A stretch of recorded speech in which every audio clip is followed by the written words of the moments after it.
Hello दोस्तों।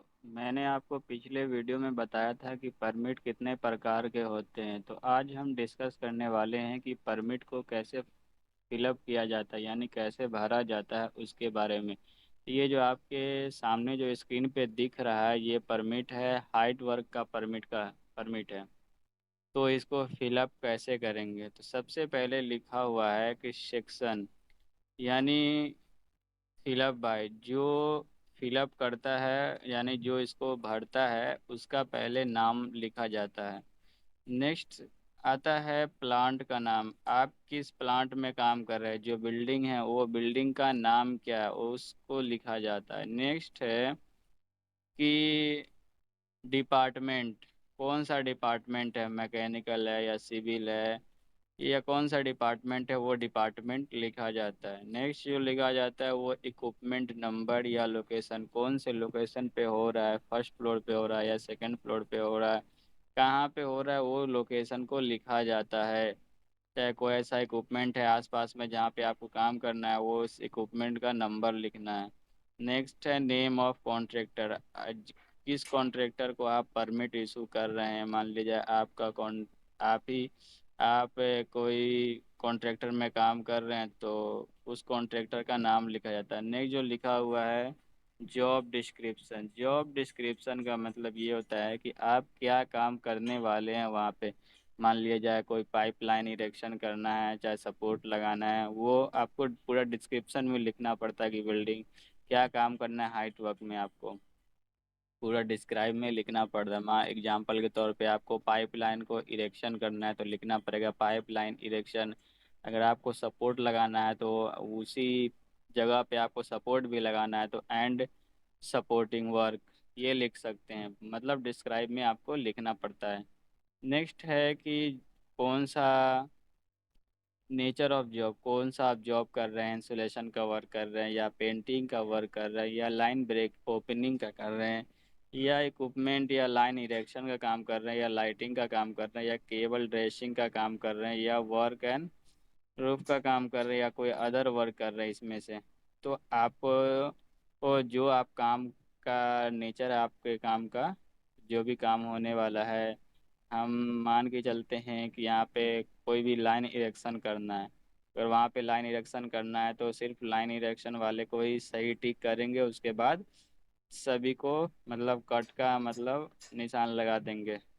Next है कि कौन सा आप जो काम करने जा रहे हैं, तो हाइट वर्क में कई तरीके के हजार्ड होते हैं, जैसे इसमें दिया हुआ है fall from height, fall of material, high noise होता है, इलेक्ट्रिकल होता है, डस्ट होता है, Honey by, slippery surface, high wind, other. यानी इसमें से जहाँ पे आप काम करने वाले जिस लोकेशन में, उस लोकेशन में आपको कौन कौन सा हजार्ड हो सकता है उसको आपको टिक करना है। और जो जो सा हजार्ड नहीं होने वाला, जो भी हजार्ड, उसको आपको गलत टिक करना है। आपको मैं एक फॉर्म फिलअप करके भी दिखाऊंगा आपको, तो आप निश्चिंत रहें। नेक्स्ट है कि जॉब प्रिपरेशन, आप जो भी काम करने जा रहे हैं उसके लिए कुछ प्रिपरेशन की ज़रूरत पड़ती है। तो आपको कौन सा आप जॉब प्रिपरेशन करके रखे हुए हैं उसको आपको यस या नो, या वहाँ पे कोई अप्लीकेबल है या फिर नॉट अप्लीकेबल है या यस करना है, उसको चेक पॉइंट करना है। तो लिखा हुआ है सबसे पहले चेक पॉइंट में कि इज सेफ वर्किंग प्लेटफॉर्म, क्या वो प्लेटफॉर्म आप जो काम करने जा रहे हैं, जिस प्लेटफॉर्म पे स्काफ होल्डिंग है चाहे लेडर है, वो सेफ है, मतलब काम करने के लिए सेफ है या नहीं है, उस पर ग्रीन टैग लगा हुआ है या नहीं है, उसको यस या मतलब कौन सा सही है या नहीं है, आपको ये पहले पूछ रहा है। कौन सा यूज कर रहे हैं, इसका फोल्डिंग यूज कर रहे हैं या लेडर यूज कर रहे हैं। तो आपको जो भी आप यूज कर रहे हैं, मान लिया जाए दोनों ये चीज़ यूज कर रहे हैं तो दोनों पे यस का टिक लगाना है। अगर आप को दोनों में से किसी एक ही को यूज करना है तो एक ही पे यस का टिक लगाना है, एक डिब्बे को छोड़ देना है और यहाँ बगल में यस लिख देना है। नेक्स्ट है कि इज स्टैंडर्ड लेडर यूज, क्या आप जो लेडर, मान लीजिए लेडर का यूज कर रहे हैं तो क्या वो स्टैंडर्ड लेडर है या कट लेडर है या कौन सा लेडर है। तो वहाँ पे आपको अगर लेडर यूज कर रहे हैं तो यस करना है। नेक्स्ट पूछ रहा है कि क्या स्कार्फ होल्डिंग होल्डिंग जो है वो सर्टिफाइड है यानी उस पर टैग लगा हुआ है, तो अगर लगा हुआ है तो यस करना है, अगर नहीं लगा हुआ है तो नो करना है। अगर आप स्काफ फोल्डिंग यूज ही नहीं कर रहे हैं तो उसको उसमें एन ए यानी नॉट अप्लीकेबल लिखना है। नेक्स्ट यहाँ पे है लिखा हुआ कि is a permanent anchor point, यानी आप जो सेफ्टी बेल्ट या फुल बॉडी हार्नेस जो पहन रहे हैं उसको एंकर करने के लिए वहाँ पे परमानेंट एंकर पॉइंट है कि नहीं है, यानी वो अगर है तो यस करना है, नहीं है तो नो करना है। अगर वहाँ पे वहाँ पे एंकर पॉइंट की कोई ज़रूरत नहीं है तो नॉट अप्लीकेबल करना है। नेक्स्ट लिखा लिखा हुआ है इफ़ परमानेंट एंकर पॉइंट, अगर मान लिया जाए वहाँ पे परमानेंट एंकर पॉइंट नहीं है तो क्या आप वहाँ पे लाइफ लाइन प्रोवाइड करने वाले हैं? अगर हाँ तो यस करना है, अगर नहीं प्रोवाइड करने वाले तो नो करना है। अगर वहाँ पे परमानेंट एंकर पॉइंट है ही तो वहाँ पे यहाँ पे नॉट अप्लीकेबल पे लिखना है। अगर जहाँ पे आप हाइट वर्क का काम कर रहे हैं उसको एरिया को बैरिकेड करने वाले हैं, अगर हाँ तो यस, नहीं करना है तो नो। अगर वहाँ पे बैरिकेड करने को ज़रूरत ही नहीं है तो नॉट अप्लीकेबल यानी एन ए। नेक्स्ट पूछ रहा है इज़ अ रोप पुल्ली और bag use for material shifting, क्या आप जो मटेरियल शिफ्टिंग मान लिया जाए आप करने वाले हैं, लाइन इरेक्शन कर लिए, क्या वो यूज़ करने वाले हैं? तो हाँ तो यस करना, अगर नहीं यूज करने वाले हैं तो नो करना है या नो। अगर आपको उसकी की ज़रूरत ही नहीं पड़ रही है तो उसको नॉट अप्लीकेबल करना है। नेक्स्ट पूछ रहा है 8 नंबर पॉइंट में is person is physically fit to work at height, क्या जो व्यक्ति काम करने जा रहा है वो फिजिकली फिट है या नहीं है? अगर हाँ तो यस, या नहीं है तो नो।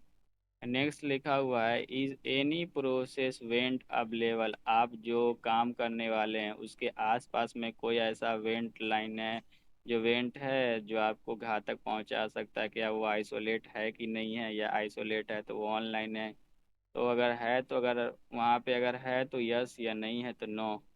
नेक्स्ट पूछ रहा है कि is area check for honey bee, यानी आप जिस एरिया में काम करने वाले वहाँ पे कोई ऐसा मधुमक्खी का छत्ता वगैरह या किसी तरह का है नहीं ना जो चींटी वगैरह है? तो अगर नहीं है तो नॉट अप्लीकेबल करना है, अगर आपको है तो चेक कर लिए हैं तो यस करना है। नेक्स्ट लिखा हुआ है is there any confusing activity, क्या वहाँ पे कोई भी आने जाने का कोई मान लिया जाए कोई व्हीकल आता जाता है क्या? तो अगर नहीं है तो नो करना है, अगर आता जाता है तो यह यस करना है, अगर नहीं है तो नॉट अप्लीकेबल ही करके छोड़ देना है। नेक्स्ट है कि इज़ मूवेबल प्लेटफॉर्म, आप जो प्लेटफॉर्म यूज कर रहे हैं वो मूवेबल है, या कोई आप जो मान लीजिए स्काफ फोल्डिंग यूज कर रहे हैं उसका जो मूव करने वाला जो मोबाइल स्काफ फोल्ड यूज कर रहे हैं वो मूव करने वाला जो स्टॉपर है वो अवेलेबल है या नहीं है, वो चेक करना है। अगर ये है तो यस, या नहीं है तो नो। अगर वो स्काफ फोल्डिंग आप यूज ही नहीं कर रहे तो नॉट अप्लीकेबल। आपको कौन कौन सा पीपी यूज करना है वो बताया गया है। मान लिया जाए आप जो जिस जगह पे काम कर रहे हैं उस जगह पे कौन कौन सा पीपी यूज कर सकते हैं। मान लीजिए एयर प्लग यूज कर रहे हैं, पीवीसी सूट यूज कर रहे हैं, या एयर प्लग यूज कर रहे हैं, लेदर हैंड ग्लव्स यूज कर रहे हैं, सेफ्टी शूज, आई प्रोटेक्शन या स्काबा, या high temperature suit, full body harness, PVC hand gloves, इसमें से क्या आप यूज कर रहे हैं? अगर जो यूज कर रहे हैं सो ये उस सब पे टिक लगाना है, जिस यूज नहीं कर रहे हैं उसको कट कर देना है। यह ध्यान रखना है। जब भी परमिट कोई भी परमिट जो बनता है तो वो सिर्फ उसकी जो वैलिडिटी होती है वो सिर्फ 24 घंटे ही होती है। तो 24 घंटे में 3 शिफ्ट बनती है, तो 8 8 घंटे की एक शिफ्ट बनती है। तो आपको तो नेक्स्ट हम जानेंगे अब आगे कि कितना बजे परमिट का वैलिडिटी रहता है वो हम जानेंगे। तो आप कितना बजे परमिट इशू कर रहे हैं उसका टाइमिंग रहेगा, और कितना बजे से कितना बजे तक रख रहे हैं वो, और डेट रहेगा आपका। नेक्स्ट आता है कि कौन परमिट इशू कर रहा है उसका नाम, सिग्नेचर, डेट और टाइम। नेक्स्ट आता है एक्सेप्टर, आपको जो काम दिया है उसका उसका नाम, सिग्नेचर, डेट और टाइम। नेक्स्ट है ऑपरेटर। ऑपरेटर का मतलब ये होता है आप जिस एरिया में काम कर रहे हैं उस एरिया में कोई ऐसा व्हीकल वगैरह या कोई ऐसा सामान वगैरह तो नहीं चल रहा है जिससे वो सामान को नुकसान हो सकता है, तो उस जगह पे जो ऑपरेट कर रहा है, मान लीजिए आपका सुपरवाइजर है तो सुपरवाइजर साइन कर सकता है, नाम लिख सकता है, डेट टाइम डाल सकता है। नेक्स्ट आता है ईएचएस। ईएचएस यानी इन्वायरमेंट हेल्थ एंड सेफ्टी। जो उस एरिया का जो सेफ्टी ऑफिसर होगा उस प्लांट का, वो नाम लिखेगा अपना, साइन करेगा, डेट डालेगा और टाइम डालेगा। नेक्स्ट आता है अप्रूवल, यानी आपका जिस जो प्लांट का जो हेड रहता है वो अप्रूवल देता है कि हाँ आप काम कर सकते हैं, तो उसका नाम रहता है, सिग्नेचर रहता है, डेट रहता है, टाइमिंग रहता है। आप मान लिया जाए काम कर, आपको 8 घंटे या 9 घंटे से आपको ज़्यादा काम करना है, आपको और ज़्यादा काम करना है, तो उसके लिए आपको 8 घंटा या 9 घंटा के बाद आपको एक्सटेंड कराना पड़ता है परमिट। उसका मैं आपको टेम्पलेट दिखाता हूँ। ये एक टेम्पलेट है जो परमिट एक्सटेंड कराने के लिए आपको कितना बजे से कितना बजे तक परमिट एक्सटेंड कराना है। तो मान लीजिए आपका 18 बजे से आगे आपको लिखना है, तो 18 से लेकर कितना बजे तक आप करने वाले हैं वो लिखना पड़ता है, डेट डालना पड़ता है। शिफ्ट यहाँ पे ए शिफ्ट नहीं होगा बल्कि यहाँ पे बी शिफ्ट होगा, उसका नाम, सिग्नेचर उसी तरह पहले वाला ही। आप जो वर्कर को जानकारी दिए हैं कि ये काम करना है, उसके ऊपर टूल बॉक्स आपको देना पड़ता है। उसका आप जो जो व्यक्ति टूल बॉक्स देता है उसका नाम रहता है और सिग्नेचर, और नीचे जो नेम और सिग्नेचर का जो कॉलम आपको दिख रहा है इसमें वर्कर का नाम और सिग्नेचर रहता है। तो ये सब होता है। नेक्स्ट हम जानते हैं कि परमिट जो आपको बोले थे कि आपको फिलअप करके एक दिखाएंगे, तो ये आप देख सकते हैं कैसे परमिट को फिलअप किया जाता है। तो आज मैं आपको बताया कि हाइट वर्क परमिट कैसे फिलअप किया जाता है। नेक्स्ट वीडियो में हम आपको और भी परमिट से रिलेटेड बड़ी बड़ी जानकारी दूंगा। तो बने रहने के लिए थैंक यू।